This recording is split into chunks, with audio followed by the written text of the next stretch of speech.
गुरु के चरण कमल चित राखूं, 8 सिद्धि 9 निधि सब नाखूं। सकल पदारथ गुरु पग माही, गुरु पग पर से सब दुख जाही। गतिमति पलटे गुरु पग पर से, गुरु पग पर से त्रिभुवन दर से। गुरु पग पर से ब्रह्मा विचारे, गुरु पग पर से माया छाड़े। गुरु पग पर से योग जुगंता, गुरु पग पर से जीवन मुक्ता। गुरु पग पर से बंधन छूटे, मोह ममता की फांसी टूटे। गुरु पग पर से हरि पद पावे, रहे अमर है गर्भ न आवे। चरण दास पग महिमा भारी, बार बार सहजो बलिहारी। बार बार सहजो बलिहारी, बार बार दासी बलिहारी। बोलो जयकारा बोल मेरे श्री गुरु महाराज की जय। गुरुमुखों सहजो कथन करती है कि जो भी गुरु चरणों से प्रीत रखता है, अष्ट सिद्धियां और 9 निधियां स्वतः ही उस गुरुमुख के पास आ जाती है। संसार के संपूर्ण पदार्थ गुरु चरणों से ही प्राप्त होते हैं। उन पदार्थों के प्राप्ति से जीवात्मा को संतुष्टि मिलती है। गुरु चरणों की सेवा से ब्रह्मानंद की प्राप्ति होती है, आत्म साक्षात्कार होता है। गुरु की शरण में आने से जीवों के सारे बंधन छूट जाते हैं, मोह माया के जाल छूट जाते हैं, क्योंकि श्रुति श्री चरणों से जुड़ जाती है। गुरु चरणों की सेवा से उस जीवात्मा को उस परम आनंद की अनुभूति होती है, जो स्वर्ग में भी प्राप्त नहीं होती है। गुरुमुखों हमें भी श्री गुरु महाराज जी साक्षात त्रिलोकीनाथ मिले हैं, श्री परमहंस दादा दीनदयाल जी के रूप में। हमें भी उस आत्मा आनंद की अनुभूति होनी चाहिए, परम आनंद की अनुभूति होनी चाहिए। वो कैसे मिलेगी? जब हम श्री चरणों की सेवा निष्काम भाव से करेंगे, जिसमें किसी भी प्रकार का कोई भी स्वार्थ, कोई भी लालच नहीं होना चाहिए, ना ही किसी भी प्रकार की कोई मनोकामना होनी चाहिए। प्राचीन काल में राजा चोला तमिलनाडु प्रदेश पर राज्य कर रहे थे। उस समय की राजधानी तांजूवर में राजा ने एक भव्य मंदिर बनाने की योजना बनाई थी। अनेकों मजदूर इस काम के लिए नियुक्त किए गए। मजदूर इस मंदिर के निर्माण कार्य में अथक परिश्रम से जुड़े हुए थे। क्योंकि निर्माण कार्य एक मंदिर का था, तो जहाँ हजारों की संख्या में लोग पूजा आराधना हित आएंगे, श्रमिक अधिक से अधिक श्रद्धा सहित कार्य करने लगे। इसी शहर में एक अजाहगी नाम की वृद्धा रहती थी। वो बहुत ही बूढ़ी थी, किंतु उसके दिल में श्री गुरु महाराज जी के लिए अथाह प्रेम था। वह बूढ़ी औरत धार्मिक विचारों वाली थी। उसके दिल में भी सेवा करने की लालसा उत्पन्न होने लगी, किंतु शरीर वृद्ध था एवं बहुत निर्बल थी। धन तो था ही नहीं जो वह दान दे सकती। यह सोचकर बिचारी चिंता में रहने लगी कि सेवा तो करनी है, पर मैं सेवा किस प्रकार करूं? क्योंकि सेवा करने में वह असमर्थ थी। वह अधिक निराश हो गई। एक दिन उसका पोता दूर से दौड़ता हुआ आया और कहने लगा, दादी माँ मुझे बहुत प्यास लगी है, थोड़ी सी लस्सी पिला दो। उसी समय वृद्धा अजाहगी के दिल में विचार आया कि क्यों न धूप में मंदिर कार्य में संलग्न श्रमिकों को वह लस्सी पिला दिया करे। उन्हें भी तो धूप में अधिक प्यास लगती होगी। वह मन ही मन प्रार्थना करने लगी, हे प्रभु मैं दीन हूँ, अति निर्बल हूँ, मेरी यही सेवा स्वीकार करना।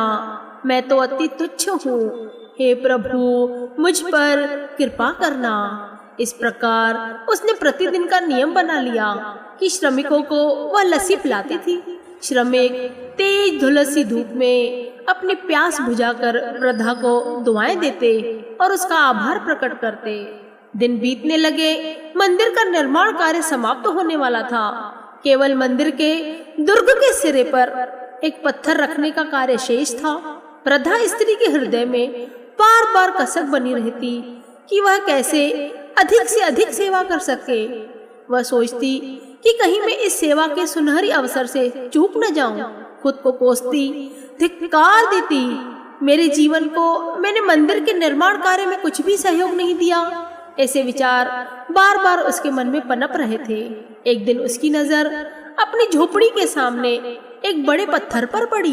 वह टकटकी लगाकर देखते हुए सोचने लगी, क्या यह मंदिर में नहीं लग सकता? यही तो मेरी संपत्ति है। तुरंत वह श्रमिकों के पास गई और प्रार्थना करने लगी, पुत्र, मेरी एक प्रबल इच्छा है, यद्यपि मुमकिन हो सके तो पूरी कर दो। मेरे झोपड़े के सामने एक बड़ा पत्थर है जो मेरी एकमात्र संपत्ति है। क्या तुम उसे मंदिर में इस्तेमाल कर सकते हो? मुख्य शिल्पकार माता अजागी के साथ उसकी झोपड़े तक आया। पत्थर पसंद कर श्रमिकों द्वारा वह पत्थर लाकर तराशा गया। उसके बाद उसे मंदिर के दुर्ग के सिरे पर रख दिया। वृद्धा स्त्री जो अजागी नाम की थी, उसकी मनोकामना पूर्ण हुई। मंदिर का कार्य पूरा हो गया। राजा मंदिर की कला व सुंदरता देखकर अति प्रसन्न हुए और सोचने लगे कि ऐसा भव्य मंदिर तो कहीं भी नहीं देखा। उस रात्रि जब राजा विश्राम कर रहे थे तो उन्होंने स्वप्न में देखा कि भगवान फरमा रहे हैं, हे राजन, मैं वास्तव में तुम्हारे मंदिर के निर्माण कार्य से प्रसन्न हूँ, किंतु वृद्धा अजागी के पत्थर तले विश्राम कर मुझे अत्यधिक प्रसन्नता हो रही है। वृद्धा स्त्री के अद्वितीय प्रेम व लगन पर मैं अति प्रसन्न हूँ।